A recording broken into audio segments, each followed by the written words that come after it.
There are 21 weapons in the Resident Evil 4 remake, but in today's video we're going to attempt to beat the game with only the default weapons.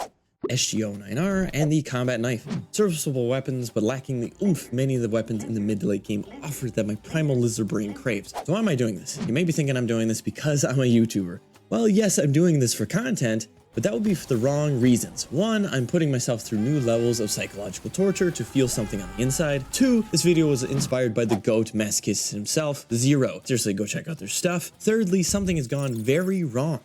We find ourselves in an alternate timeline. The T-virus terrorized the world, affecting all dogs, specifically placing microscopic bombs inside of puppies. One man took that very personally, Keanu Reeves, as his dog was threatened by a bomb that was going to detonate within exactly 5.5 hours. Keanu Reeves, or Ulric, took it upon himself to get revenge, save the world, and obtain the cure, a bomb squad made up of little men, or MBS for short, required to cure his dog Daisy. However, things were not going to be as easy as the zombie population were stronger than ever before due to now having that dog in them. Lastly, Ulric believed hardcore in his method acting, but would only use the tools available to him in his first movie, aka his default weapons. That excludes all other weapons we could unlock or purchase, and even includes throwables such as grenades. With our rules in place now, we set out to answer the question, can you S+ Resident Evil 4 with only the default weapons? The plan. To save our dog, we would have to complete the game within 5.5 hours only using the pistol and combat knife, getting the highest rank on professional difficulty. Taking a bottom-up approach to revenge, we find ourselves at this quaint countryside estate. You can already see this is going to be causing us some problems. For fun fact, our first ever playthrough on the hardest difficulty. To explain, let's take a look at the pistol and knife. One is the equivalent of throwing a flaccid noodle at the wall, and the other, nothing more than a prop knife on professional. The SG-09 has a 1 in most of its stats, a jack of all trades if you will, the standard, the baseline. The pistol here is not staggering like I would have expected, taking several headshots just to send the enemies reeling, or for lucky getting that satisfying pop. However, the enemies are not just standing still waiting for me to take my shot. I could already see that I would have to be careful with my pistol ammo because of this. Anticipating this, I would equip the silver attaché case and a skeevy steam purchase of 1 pistol ammo charm to improve my absolutely atrocious odds to give me the most pistol ammo possible to be crafted. Getting back to the pistol, we want to be staggering as much as possible because they stun the enemies temporarily, but also, more importantly, improve our damage. After staggering, we can do the classic Falcon kick, and then the guaranteed kill, giving the London treatment. This would turn out to be a luxury though, as the knife would lose about 1/6 of its durability, so I'd have to use it wisely. Our knife stats look like it came off of wish.com, but this budget knife is essential not only for damage, but also preventing attacks that would otherwise send us to the Shadow Realm. Waltzing into the convention of people who hate my guts, my problems would increase exponentially. Due to their titanium implants, these old folks shrugged off my bullets, not even breaking eye contact. And unfortunately, my pistol was no match for them, and more of them seemed to be coming. Keanu was doomed to restart the Matrix over and over and over again, until I came up with a genius plan. Being one with the simulation and breaking the game's AI by kicking ladders and pulling off fatalities by jumping onto them and running away, the AI would become confused and stun-locked, saving me from expending ammo. Finally, the old folks were called away by the promise of pudding cups. Moving forward with questionable aim, we meet up with Luis, who perhaps knew of the whereabouts to this mysterious MBS. And we awaken from our slumber to a spicy position.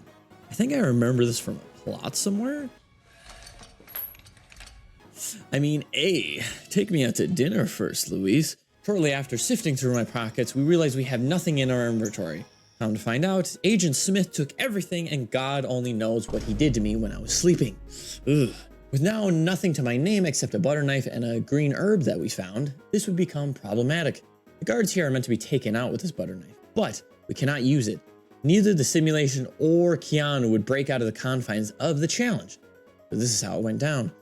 We would sneak past the guard, make this guy play the most irritating game of Dead by Daylight, causing him to use his own traps, slap his cheeks for good measure, spin that wheel, and run back with enough time to prevent my bottom being shaved off.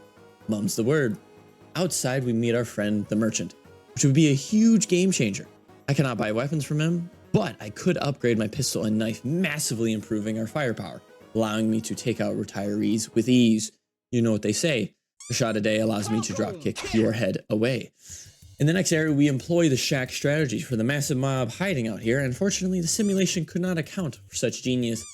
The prophecy would say the heavens would rain down explosives to smite the non-believers, and that is exactly what happened here as I hid away, preventing any home intruders sitting by the window till the smoke cleared.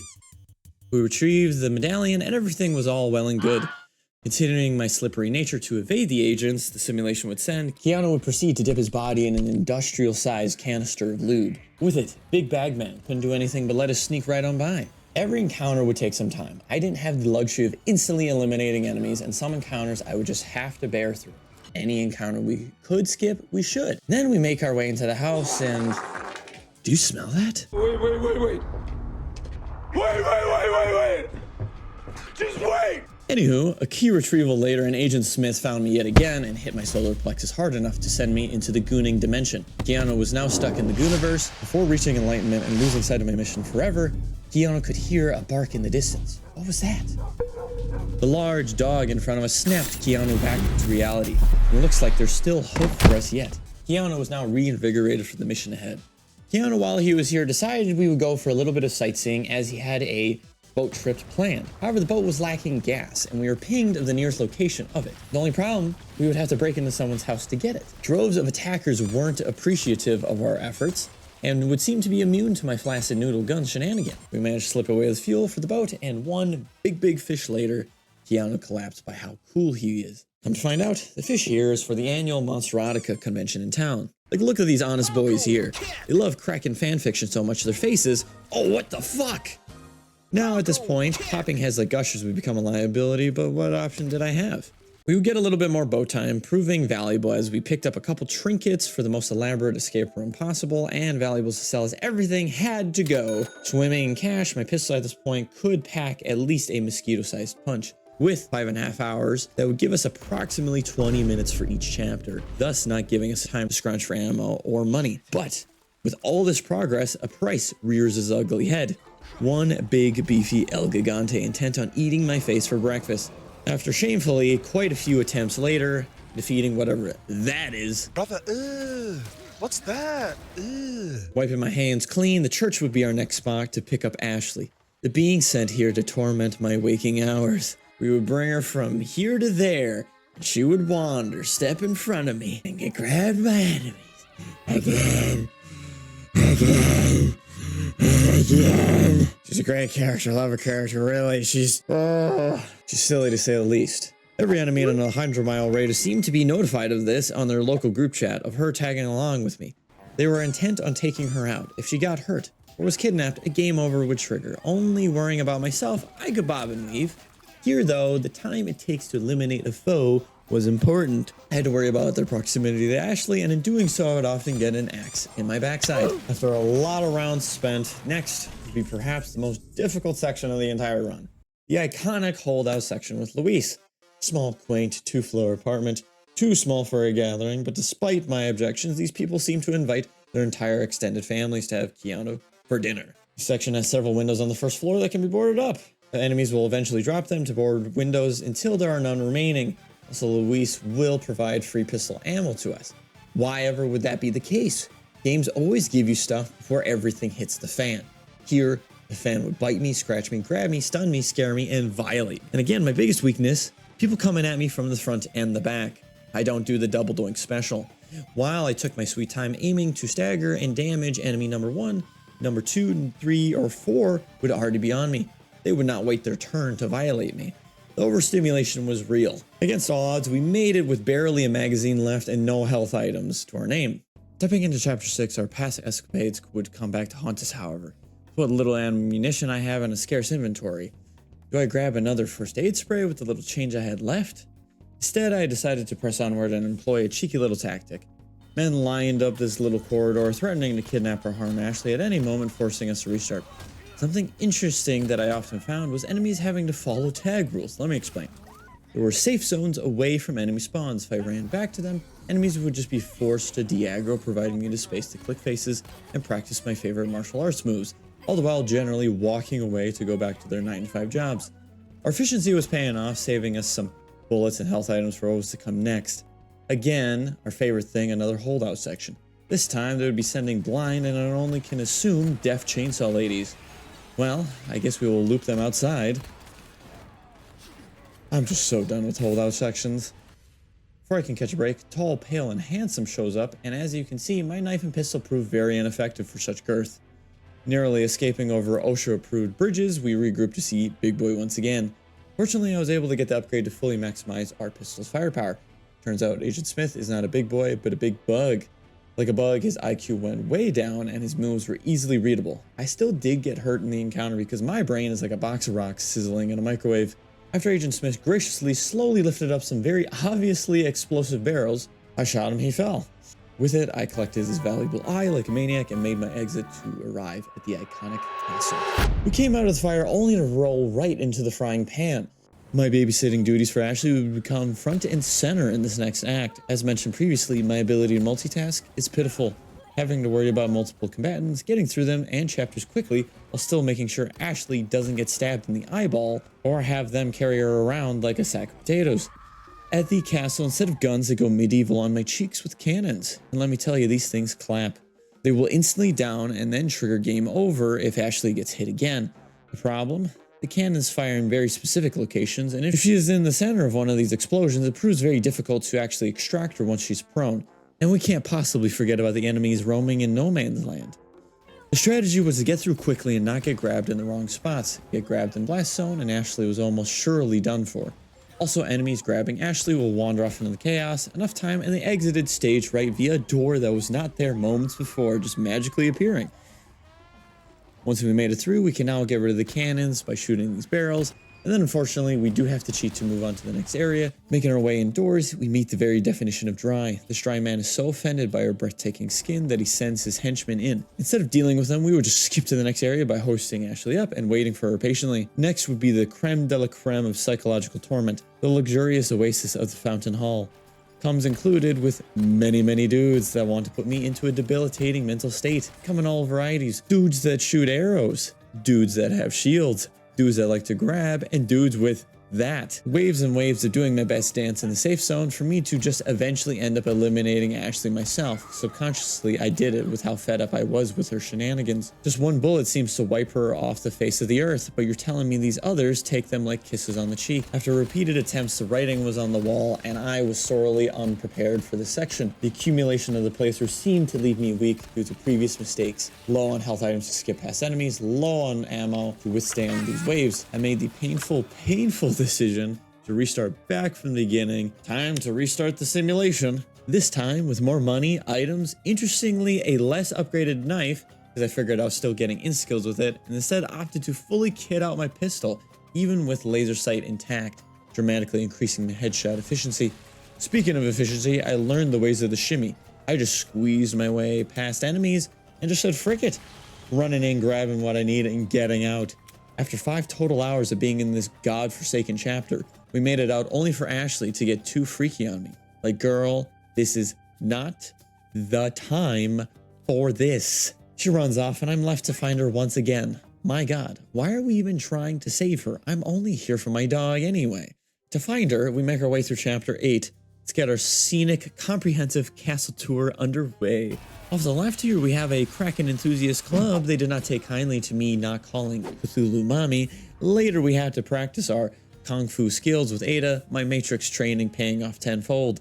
Next, my hardest obstacles, putting blocks into square holes. I can sufficiently now say I became rock hard doing puzzles. From there, we would get absolutely violated by a creepy crawly, making me sweat from head to toe before deciding to run for my goddamn life.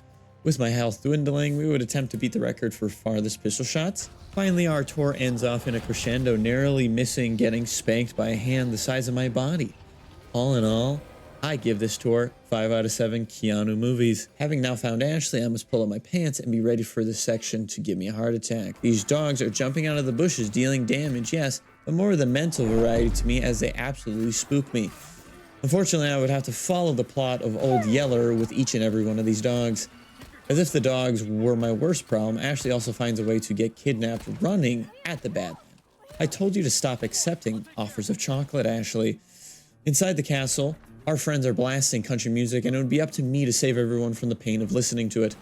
During this kind act, several of these boys required some more lead in their daily diet, dwindling my ammo, leaving me with no way to craft extra bullets. What bullets I had now would just have to work.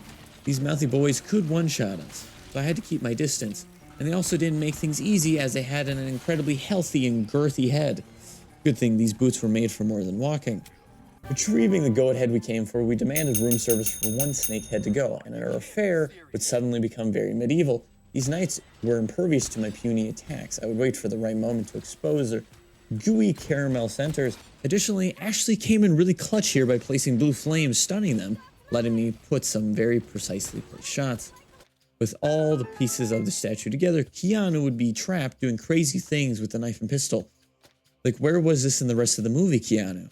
We would now have to rely on Ashley to get us out. Fortunately, she was up for the challenge with her conveniently found nightlight. It would prove to be so bright it could freeze up enemies. Why? Because they can't seem to see in the light due to only having night vision.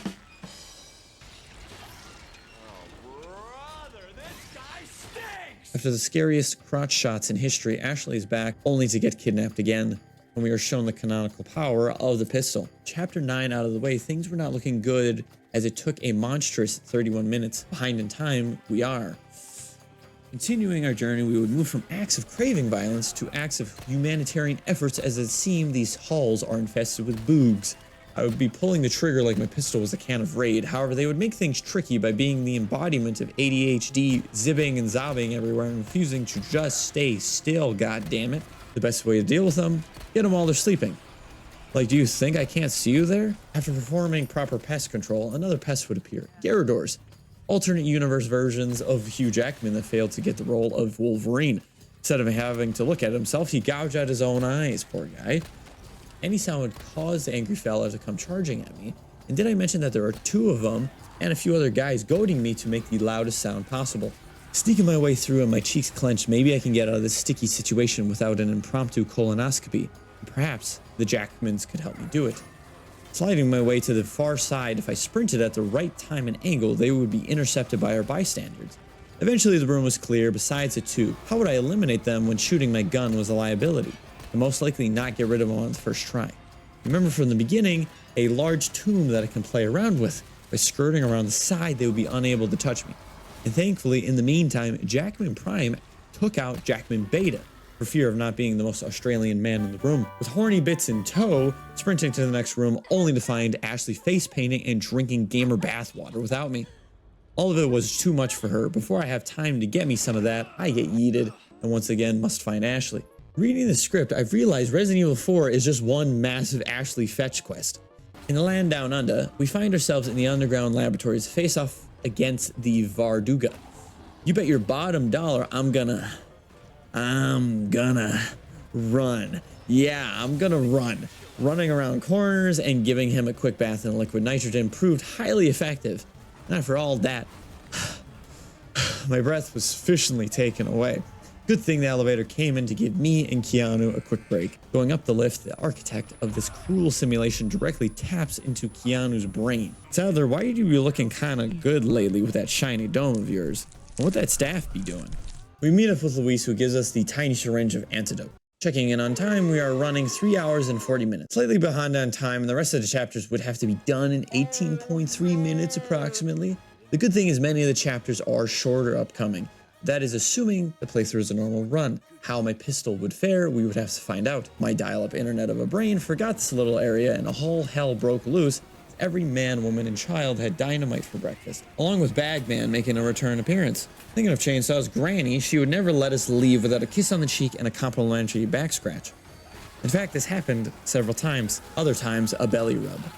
I was insistent on not wasting any time and bypassing these enemies. The plan? Simple. Knock Granny so hard into the wall she wakes up into next Sunday ready for church service, blocking the path of the angry mob right behind me.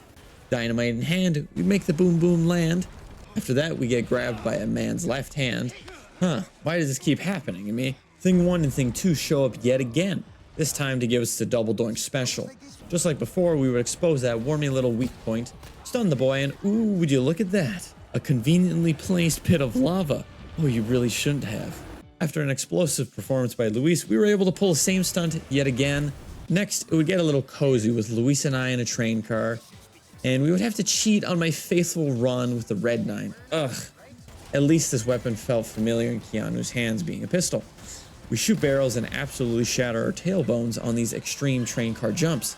The cherry on top of this section, I had unlimited ammo to do with what I pleased, rain holy hellfire upon anything I saw. Making it to the end of the line, we would hoof it on foot. Our journey ending with Luis becoming a human shish kebab and finding our old boss. Oof. Awkward. Krauser was now an agent of the Matrix with all the prowess that comes with it. Luckily, Keanu's reaching his full potential within the simulation, and Krauser's no match for him. Before we could finish the job, he used his greatest cheat code, blinding us and fricking right off. Oh man, and I almost forgot, Luis is here, but he is too far gone. He gives us the keys to the laboratory to extract the MBS. Good night, my sweet prince. Wiping the tears off of my eyes, we go topside to get some fresh air. There we find a tower with short, pasty, and desiccated. You set up an elaborate and dangerous mini golf course for us to go through. I cut through this quaint family of bald people who threaten to shave Keanu's luscious locks. With the pistol now having the exclusive upgrade, pentupling our chances for criticals, and their shiny domes making for big targets, sending would be a piece of cake. Right on the tail of getting to Ashley with, you guessed it, the boy who looks like he is in the process of getting Thanos snapped. He goes on a monologue, but Keanu's done with his shit before he can even finish. That'd be too easy, and he goes into his phase 2. If we had 2 golden eggs, this fight would be done before it even began, but that would be against the rules. In this form, he clambers around the walls and ceiling, calling me a little man. Like, bro, did you see yourself 2 seconds ago? You're Benjamin Button. He crumbled like a cardboard box left in the rain. Arriving at the fort, they heard news of lone Jick tearing through the town, everyone packing weapons of a higher caliber, taunting me. However, we had everything we needed in our inventory. At this point, speed was the name of the game. I didn't have time to waste. In this rain, Keanu was at an advantage, slick enough to penetrate right through enemy defenses. Rebooting the Matrix several times yielded an ideal route. Everything did have to go according to plan. Enemy spawns had to be in the right spot to not block us. Later on, the strategy just evolved into utter chaos as we would meet walls of muscle-bound bodies. With enough healing items, though, anything can be accomplished. Scraping by, we ended up in the lab and ended up seeing 2 moons, surprisingly. Aside from the threat of suffocation by cheeks, these regenerators heal themselves. Getting rid of them is easier said than done with a pistol. Requiring repeated shots in the same spot to expose weak points expended too much ammunition. These thick lads were here to stay, but we could incapacitate them, making them nothing more than a jiggly noodle to obtain our keycard. This would not work for obtaining the next tool, though, because one of the regenerators swallowed a whole wrench. Like any naughty pet that does this, what happened would be less than pleasant. During our research, we figured out which regenerator exactly it was. To obtain the keycard, we would just have to take it down. Sustained damage was key. Pistol, it seemed, could just not keep up with the demand, sometimes even pouring bullets that would amount to nothing upon regeneration, as I would often get grabbed during this process. It exposed several weak points, but I just didn't feel like I had enough time for the one on his back because he kept retaliating on me. So I thought, why not try the knife out? Let's get a little crazy, and it was surprisingly effective, slicing his body clean off. We found Ashley and gave her a shot of 500 milligrams of caffeine. I can't have her sleeping on the job, but while she's getting amped up, Keanu decides to take a load off for the final stretch. At this point, I was feeling good, but I was naive to think so, because Chapter 14 would be pure nightmare fuel and our greatest challenge yet. It was a perfect cocktail of misery. One, Ashley tagged along with us again, causing me to rip my eyeballs out, particularly how much it enhanced her ability to be helpless and remain completely still in the face of danger. 2, a holdout section, the worst in the game, a rogues gallery that would destroy me again and again and again. If I made it through that gauntlet, finishing off with Omega Krauser, his final form.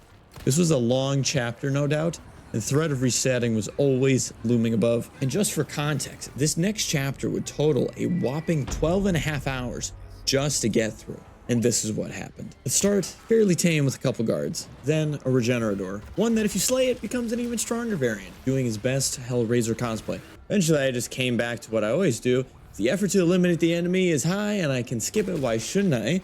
The Regenerator guards a door that if you time it well enough, both arrows land in this red zone. Because somebody has lag delay, I got really good at getting the Regenerator away from the door and I'm timing it perfectly on the first try. Moving on, we wrapped around the structure to flip a switch with Ashley being on the other side of these bars and a long walk away. Enemies would go to snatch her and a Regenerator would show up next to me. In my haste to S+, sometimes mistakes would happen, like accidentally hitting Ashley. Or the Regenerator would get a swing on me when I absolutely needed to make my shot. Then we would see the merchant immediately afterward and you just know something was about to go down.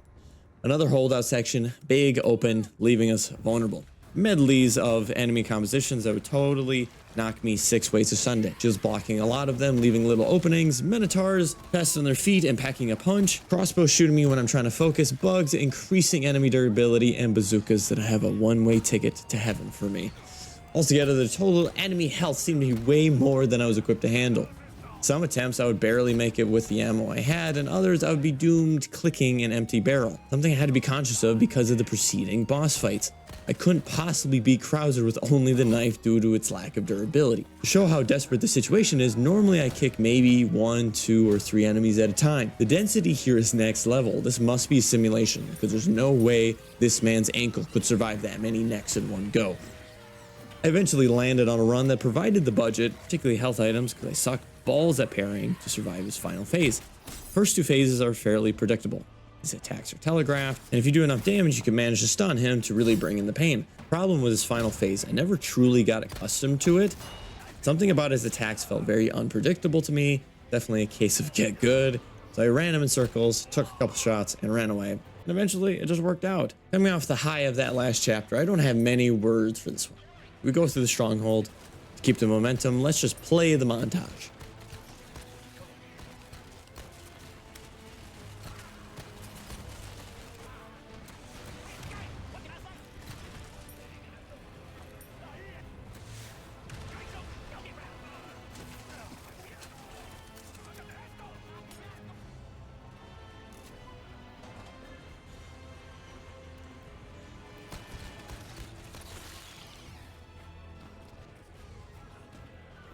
And all of this ends to find Sadler. Call this man Walter White because he's cooking up something strong as he turns on creative mode, turning off my movement privileges, and doing whatever is happening to my beard. And he's bald. Sadler doesn't have the MBS that I need. However, he tells us his master plan that he plans on using Ashley to replicate it. After telling us his own plan, Ada arrives to give us a quick exit, take Ashley to extract the secret formula. Getting to Luis's lab, the extraction process could be fatal, but I'll do anything for my dog, Daisy. The only thing left now was to get my dog back and finish what I started. Sadler was all that was left between us and Victor. On this episode of My Strange Addiction, today we have a man obsessed with attaching eyeballs to himself. Sadler would proceed to chase us around the map, and we exploit these barrels to stun him to pop these eyeballs like a juicy little pimple, simultaneously hoovering up any health items and ammo along the way because we are inevitably getting hit out here. We especially had some difficulty removing those rear eyeballs, squinting to see if my laser sight was tickling it. After using my precious moments to deal damage, my health was running low, and in my darkest hours, he had fallen. Then his second phase had come up. We had to hope our dwindling ammunition would be enough to finish off this simulation and put the world right again. I have to cheat once more using the rocket launcher and end this nightmare. We were done. Ashley and I rode off into the sunset. The run was over and we finished in 5 hours and 46 minutes. And with that, my dog Daisy was nowhere to be found. I wish I had the time to retry this challenge, but I'm a stay-at-home father and I really just wanted to get this video out there. Sometimes you just can't win them all. This challenge was a lot of fun, and even though we lost, don't worry, we will be coming back. Something perhaps even more exciting. Thank you all so much for watching, and I'll be seeing you all next time. Wait a minute, what's that in the sky? Oh my god, Daisy mutated and entered a higher level of consciousness. You wouldn't think I would just let a dog die in my video. And look, another video YouTube thinks you'll enjoy.